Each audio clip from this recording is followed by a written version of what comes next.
if you really stop and think about it, of what significance would the resurrection, or ostensibly the resurrection, the overcoming of death, of the carpenter 2,000 years ago in Nazareth, have possibly to do with you?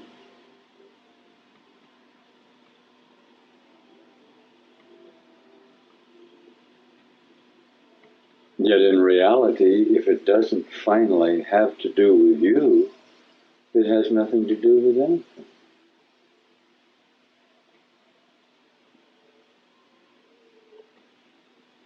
Was it of historic significance that a man who had, through manifestations of particular qualities in miracle ideas, or the performance of miracles, which led subsequently to the idea that he was a savior or an advanced prophet? There was nothing new about that. Nothing. The idea of the crucifixion certainly wasn't new. That was one of the most common methods of execution in its day, wasn't it?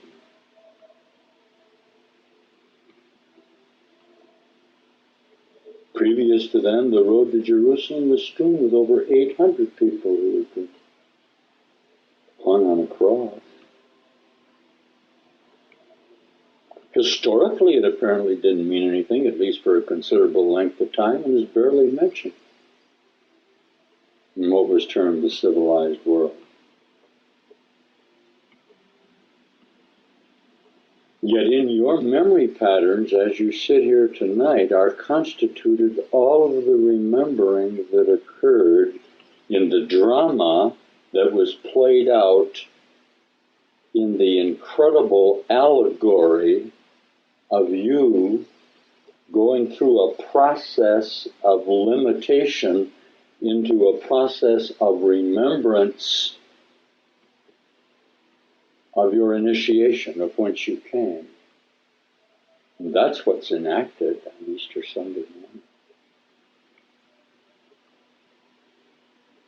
Does it have to do with you? It has directly to do with you. Sometime it would be interesting to talk about the layers of awareness in the Easter story, wouldn't it?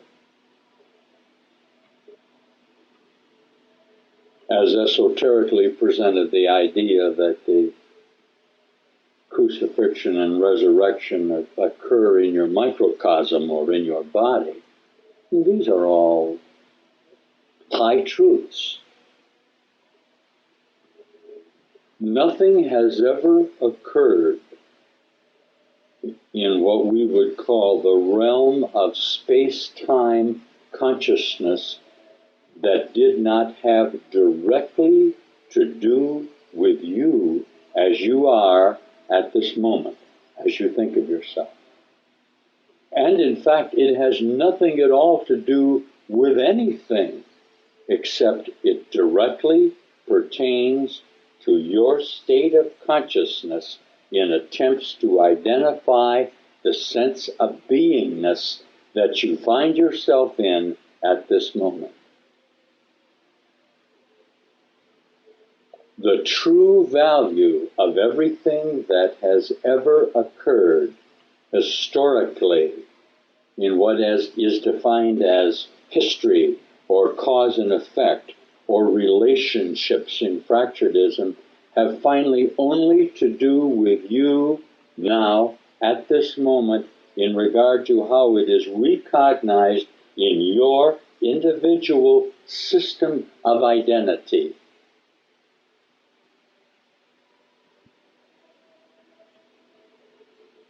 Was it you then, who were taken before Pontius Pilate and condemned to death and hung on a cross? Of course.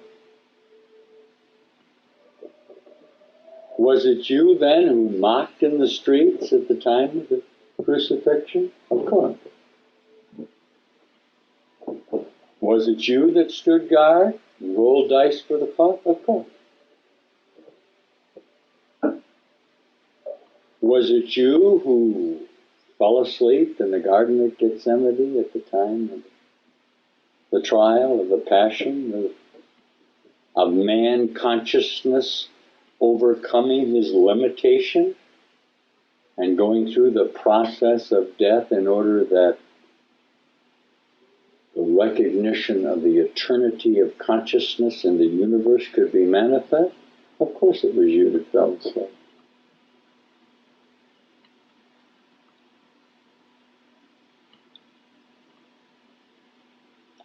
The identity Jesus, as constructed author of Course in Miracles, speaks very plainly of his identity of you at this moment in the relationship of man consciousness in regard to Jesus. Okay.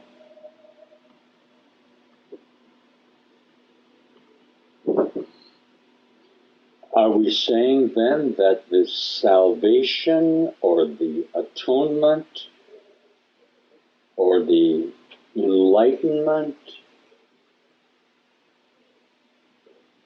in the manifestation of evil that is evident at this stage of consciousness can only be discovered or uncovered by you individually awakening to the truth of you? The answer is yes. It will not be accomplished in any other way.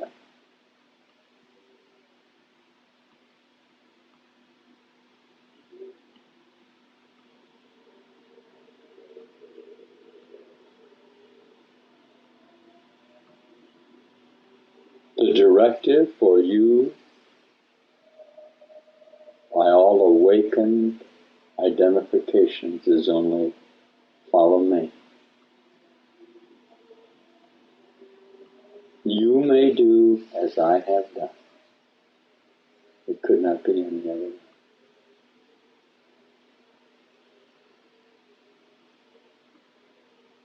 The hesitancy on your part, as identified in your limited state of consciousness, to fully pursue the idea of eternity is difficult because it requires finally the absolute acknowledgement of the unreality of you as you have defined yourself in all of space-time.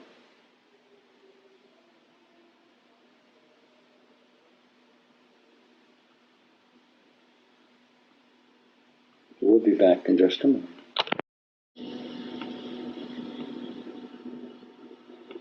As I sit here with you, I have a perfect recollection of what occurs in the death process, of what happens when you die.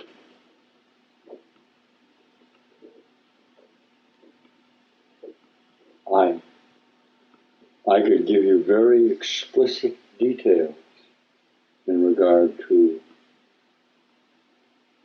examination of the Barga, the feelings, the occurrence of the death and awakening process,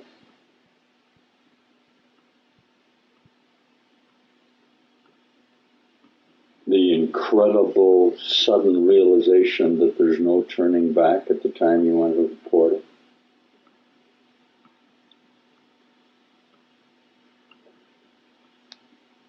The sudden determination to see it through at that point and retain identification of it in a total abandonment of the process. The peace that passeth understanding, and the ordeal is over and you come into the truth of recognition that you're still here, and still alive. The glory of the light that you behold in truth that comes about in you are these things that you have read about or heard about or had some dimension or inclination inclination to accept or deny? Of course not.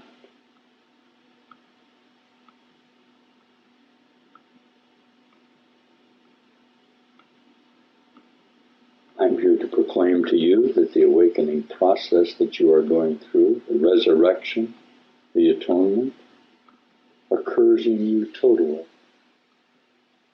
In the transfiguration of the cellular construction that you identify at this moment in space-time as body, and in no other fashion.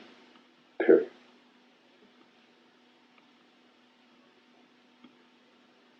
There are no such things as half-truths.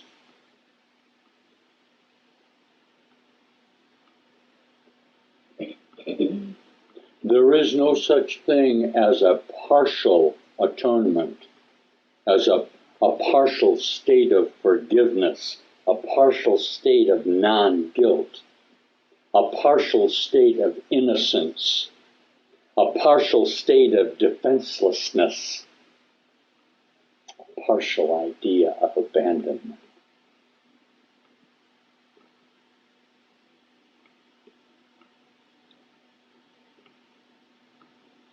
The whole dilemma that you have ever experienced in identification of selfness has always been the idea that there were variant forms of truth or unity or love or reality. There aren't. Light is light and dark is dark.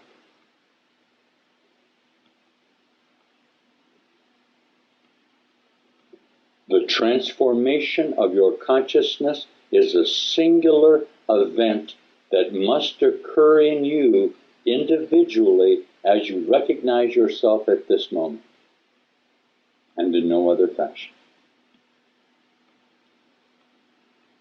All of the teachings that have been given and expressed to man in his corruption have been to direct you to the realization that as you are now at this moment constituted in consciousness, you are literally all that there is in that sense of beingness, I assure you.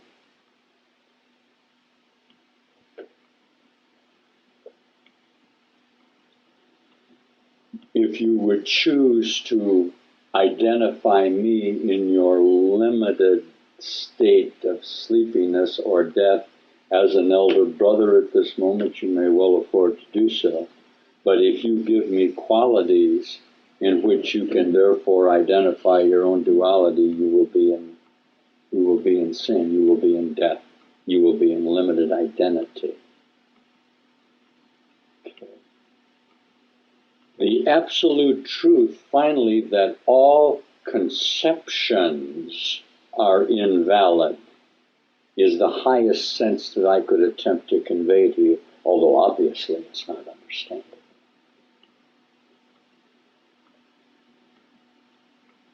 Not only what we're saying actually is not only everything that you see about you unreal, but your idea about it at the highest level is also unreal.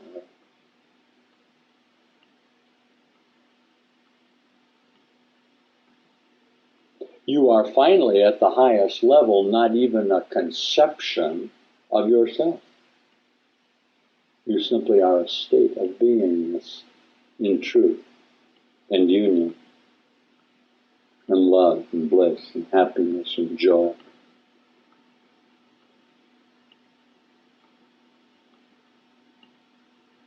Has it occurred to you that as I sit then as your elder and say these things to you, why you simply don't turn and rush into the arms of truth?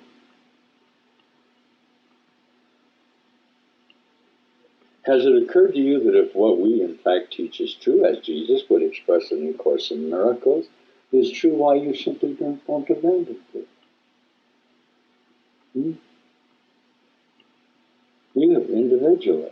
Not the constructs of your semi-consciousness outside of you. They have no relationship with the truth except as you have identified them.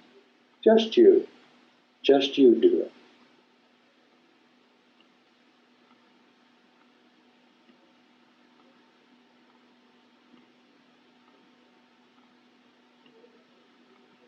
Does that then require a form of courage, of determination, of full endeavor, of commitment? I guess. As long as you don't attempt to measure what degree you're committed to.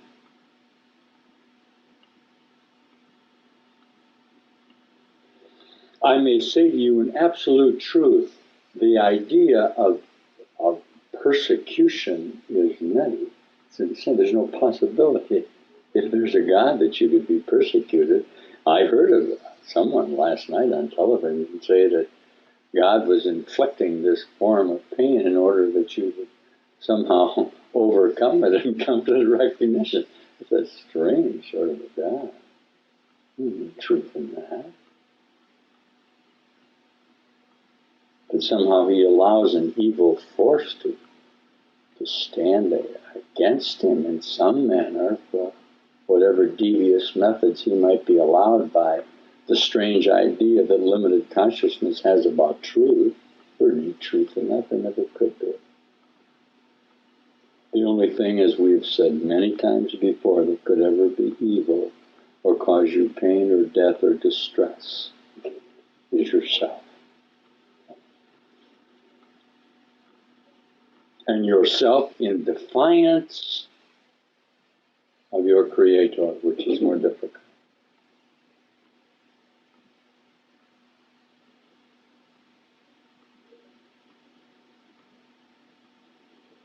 Is it you then that were persecuted, abandoned?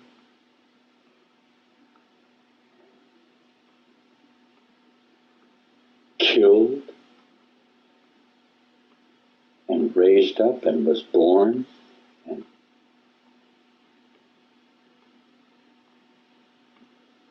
reconstituted consciousness in body in a limited manner with full cognition of death? Of course it was you. And that process is what you're going through right now.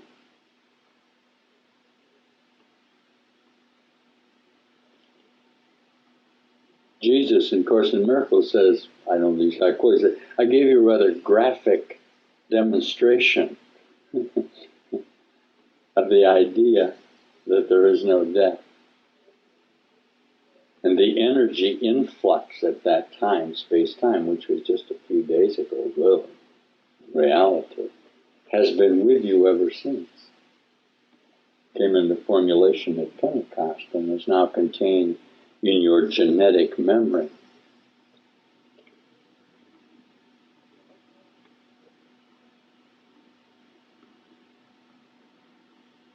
It is impossible, as you are here at this moment, not to remember the occurrence of 2,000 years ago because you are constituted only in memory. That's literally all that you are. Your forebears remembered you and conceived you and made you in the image of themselves in limitation. And thus as it has ever been since the occurrence of the schism.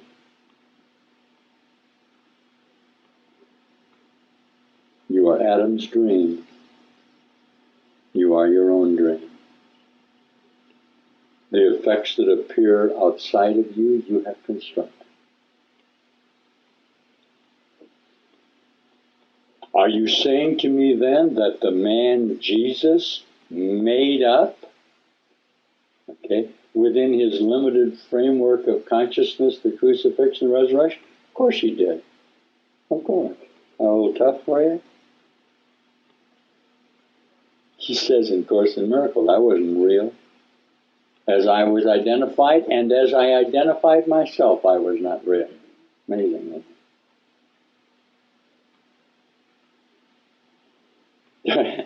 There's a move afloat in regard to propitiation that somehow God came down or descended into man, and that Jesus knew very well that he was fulfilling the law. Sure. Remember, man becomes God in remembrance of his godhood. But while he's man, he's very man. And no one can go through the portal of death and retain identification of it but you individually. And death is not your idea of death as subtracted from you and observed in limited consciousness. Death is literally the process of annihilation of you as you are constructed. That's what being born again is. Dying, being born again. So what do we celebrate at Easter time? We celebrate the overcoming of death, or the recognition of the species identified man on the planet Earth being, in fact, a God. Know ye not that ye are gods?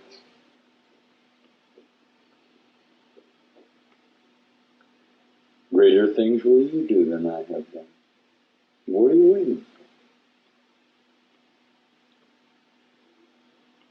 for? The determination of the identification and limitation to hold on to selfness and literally construct murder and greed and hate and anger have nothing at all to do with you, brother.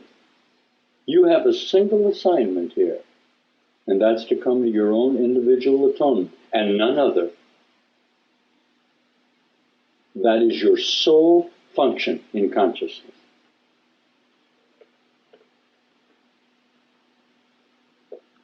And that's what you're coming to know.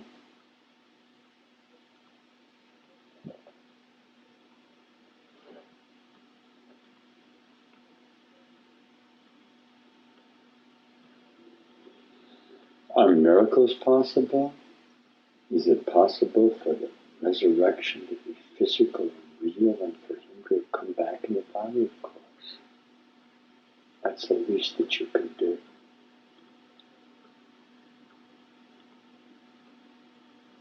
If it is in fact your illusion, and I assure you it is, and it is your dream, why can't you change it? You prefer the idea that there's something outside of you that can attack you and cause you to be sick and die and feel pain? Isn't it easier for you, brother, to come at least intellectually to the idea that you're causing all this? And go from there. Then transformatively, it'll come about in you. You'll be able to see the truth, won't you? Cool.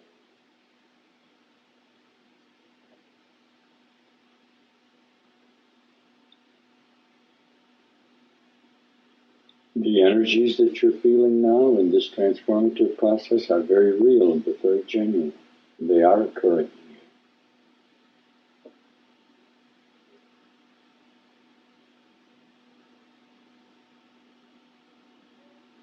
It is your resurrection, isn't it?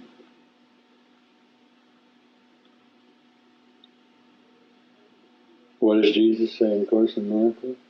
I changed my mind about it.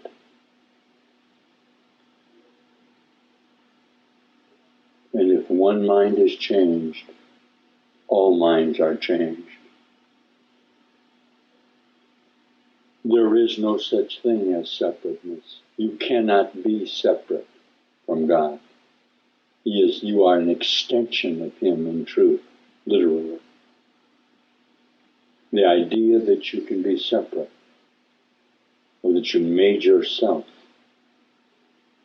and that you could construct outside of you visions or apparitions or ideas that would subsequently die with you is simply a sign of your fractured thinking. It has absolutely no reality at all. The world is literally not real and was not here at all until you remembered it, and will not be here when you discover its untruth through the discovery of who you really are.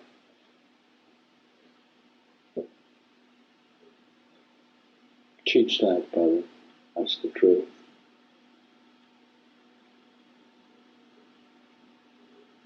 Have I then given you an assignment or responsibility? Of course, of the highest nature, through the recognition of you and the extension of your love to overcome so that the world can be saved. There is only one Son of God.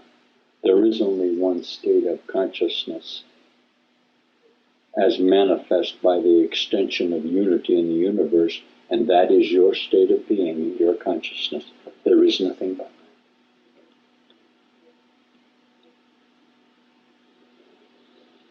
Did you then die on the cross, and were you in fact in the tomb for 3 days, and did you rise again? Of course. Shall I do an analogy in your body of what occurs glandularly during that process so that I can bring you into this moment rather than have you remain historic in identification of it? What difference? You're all memory anyway.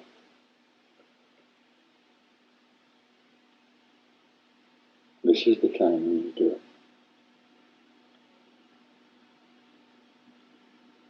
This is the time when you remember, when the ancient melody plays for you.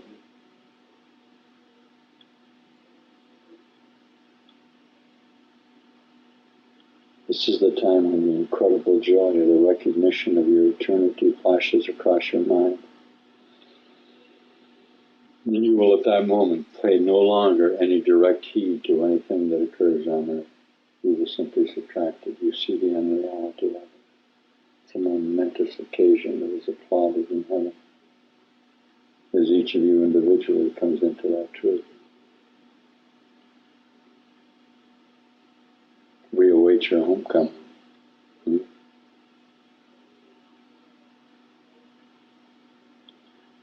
Everybody else is home. Just you. All of the things that you've constructed outside of you and your projections in order to retain this false identity, Lucifer, are not real. There is only one Son of God, and it is you, prodigal. What are you waiting for? Are you waiting for something outside of you that is in your memory banks to somehow show you the way? They can't. They are just your thoughts, your limited thoughts and consciousness.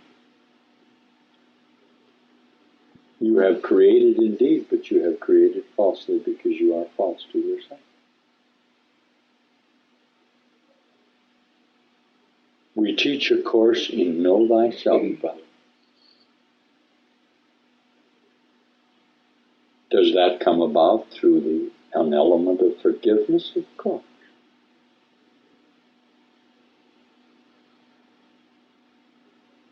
It is impossible for you to be unjustly treated. There is no such thing as exchange. You literally cannot have anything. You may only be, and you may only be truth.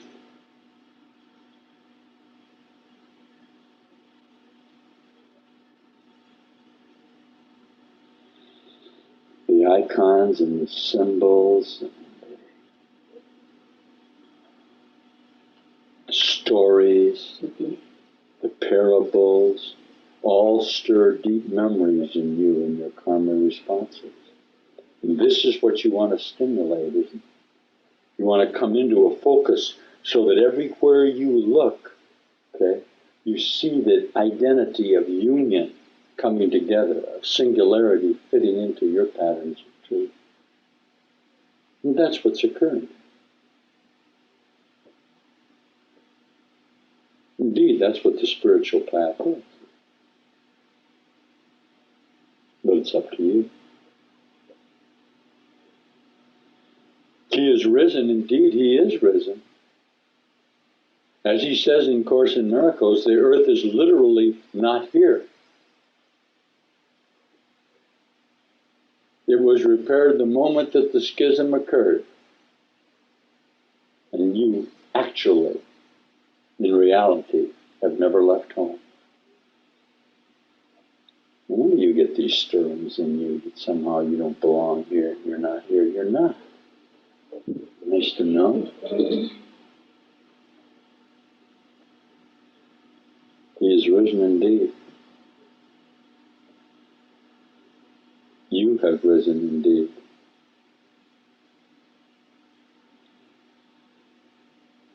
If you are in responses where you're in your path, where you're in your Bethlehem, where you're in the temple, where you're teaching, where you're in your Gethsemane,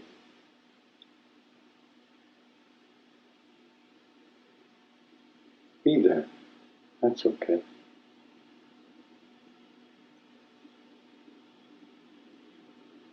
You have risen indeed. But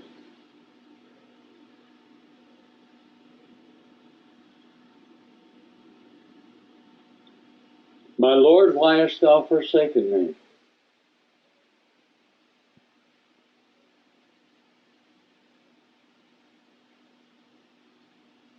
You live with that literally on a moment by moment basis.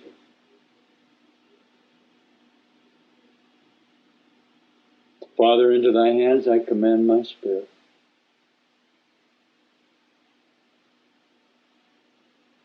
It is finished.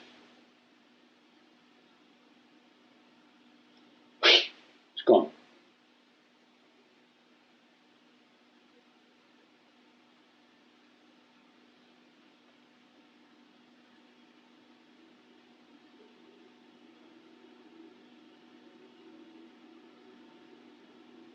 I'm interrupting your dream.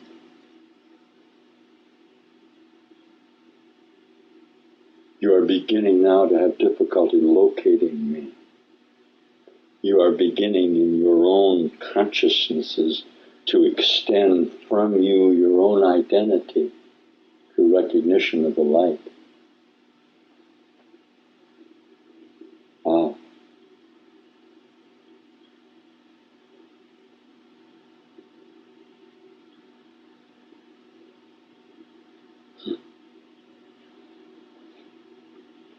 What a strange notion that finally you'll never be able to locate yourself.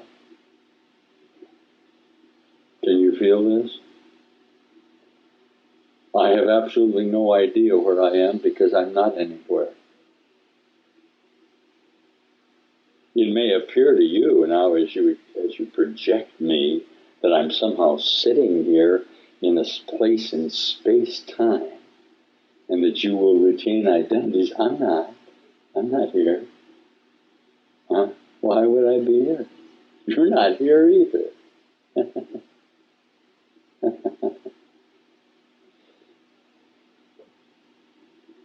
The highest truth, Jesus talks about this in Course too. The highest truth I can give you is when you come into true conception or an idea about yourself, you'll see obviously you could not be located anywhere. Where would you locate yourself outside of truth? Good.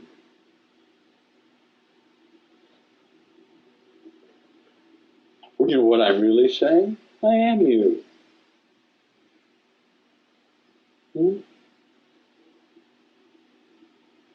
Consciousness, the state, Dharma, in the universe, all of it is consciousness, only has one manifestation of awareness, our sun.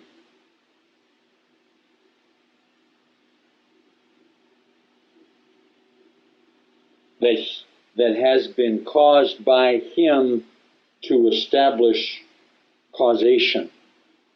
And that's you, in your consciousness. There isn't anything else but that.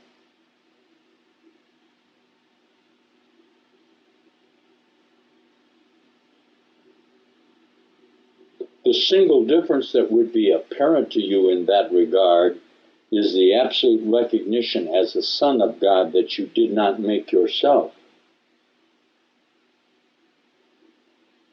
All right? You are not in that regard origin, but all of your creations, who you subsequently, through the extension of your truth, foster, are in fact your sons.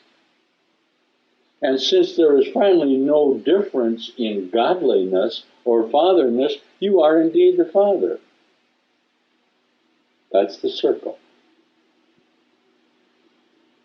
Astonishing, isn't it?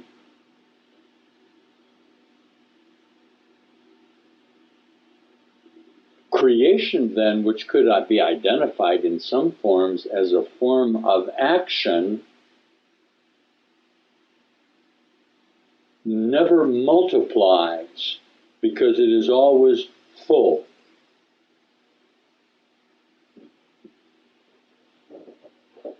Jesus in Course in Miracles says consciousness is always maximum. You are always utilizing to its fullest, no matter what you may think about it. That's a nice thing to know.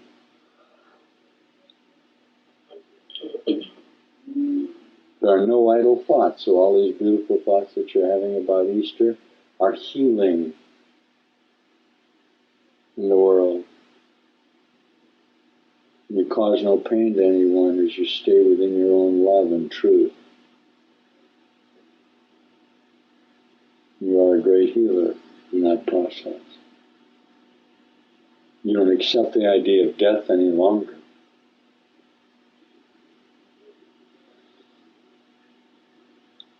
You see that you can't heal the illusion in separation. And through your own atonement and coming to truth, you look through it, and it's made whole by your idea of its wholeness. That's very lovely. That's precisely what occurred in the resurrection.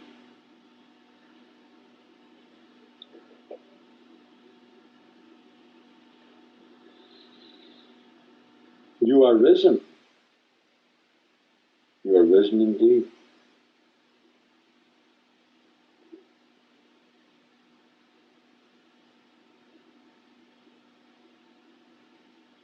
Be of good cheer.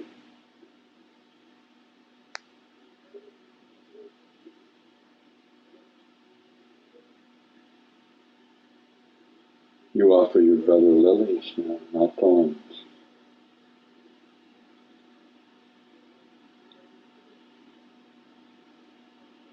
As you share that gift of gratitude and love with him, he will extend back to you the truth of you.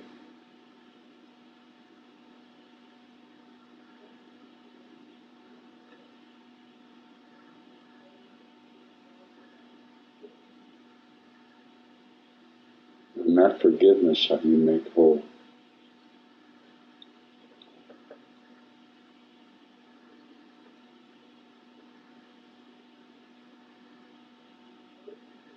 One little idea of total love carried to its completion transforms the world forever, and has. That's the power of your thought, Son of God.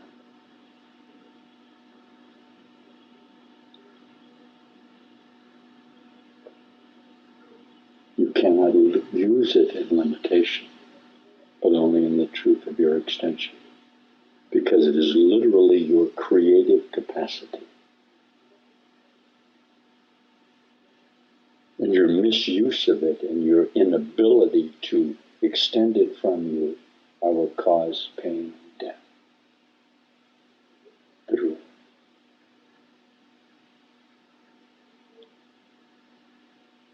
You die because of your attempts to hold on in limitation, to grasp and keep separate from the truth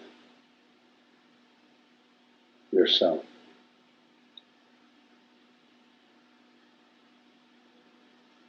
Creation and love depend on flow. The Sea of Galilee thrives. It has outlets. The Dead Sea is dead. Everything flows in and nothing comes out.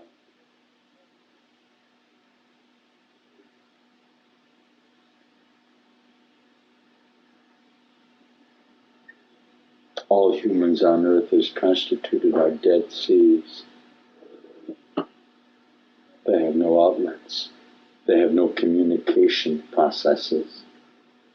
They communicate only with themselves and have no reality in truth. Because love is communication. Love is recognition of yourself in love and purity. So you've been fishing off the wrong side of the boat, haven't you? Nice analogy. Yes. Yes.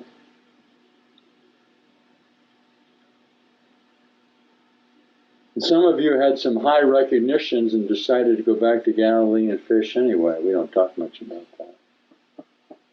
Peter?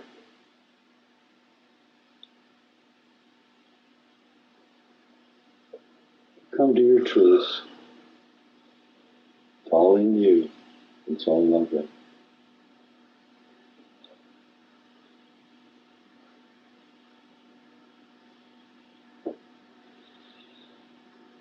You walked that 7 miles, son.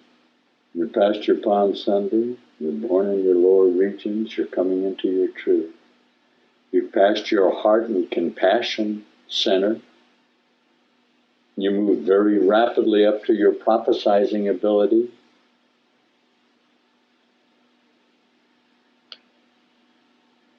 The raising of Lazarus is man love for man, not godly. Brought about your crucifixion in Golgotha in your head, and your enlightenment in your crown as you come to the glory of your reality. Astonishing.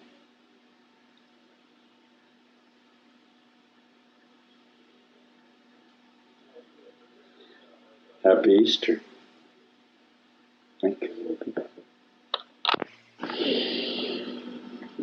The notion of man risen from the dead always implies the sign of the cross, or the horizontal man who becomes what?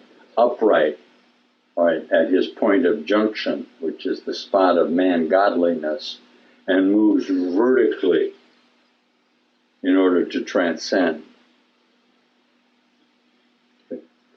There was always given in the beginning the Word, which is not the name of God, which, say, in the Jewish tradition would be Jehovah, but rather the sounding of the word, as in Elohim, which is really a word, a chant, a sounding that will cause what? A verticalness to occur in the dead, or the dead to rise.